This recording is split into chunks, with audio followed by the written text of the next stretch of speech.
शिव का अंशावतार और गण जिसे विध्वंस के लिए प्रकट किया था। शास्त्रों में शिव जी के वीरभद्र अवतार को पहला अवतार माना गया है। ये शिव जी का रौद्र अवतार है। शिव जी के ससुर दक्ष प्रजापति ने एक यज्ञ का आयोजन किया जिसमें सभी ऋषि, मुनि, देवी और देवताओं को बुलाया था। इस यज्ञ में दक्ष ने शिव और सती को नहीं बुलाया था।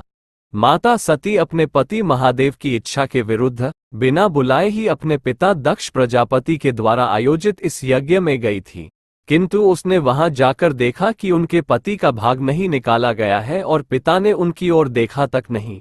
अपने और अपने पति का घोर अपमान देखकर सती ने यज्ञ के भीतर ही कूदकर आत्मदाह कर दिया। ये देखकर वहां हाहाकार मच गया।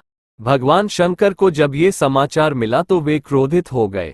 क्रोधवश भगवान शिव ने अपने सिर से एक जटा उखाड़ी और उसे पर्वत के ऊपर पटक दिया। उस जटा के पूर्व भाग से महाभयंकर वीरभद्र प्रकट हुए।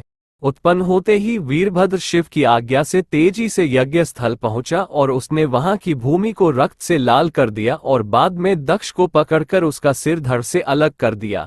बाद में ब्रह्मा जी और विष्णु जी फिर कैलाश पर्वत पर गए और उन्होंने महादेव से अपने क्रोध को शांत करने को कहा।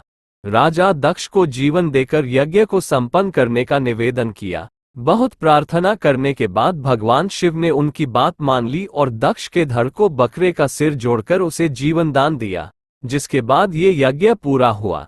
इस घटना का वर्णन स्कंद, शिव और देवी पुराण के बाद देव संहिता में मिलता है। चूंकि वीरभद्र शिव से ही उत्पन्न हुए थे तो उन्हें शिव का अंशावतार ही माना गया। बाद में शिव ने वीरभद्र को अपने गणों में शामिल कर लिया था। शिव के गणों में भैरव को सबसे प्रमुख माना जाता है।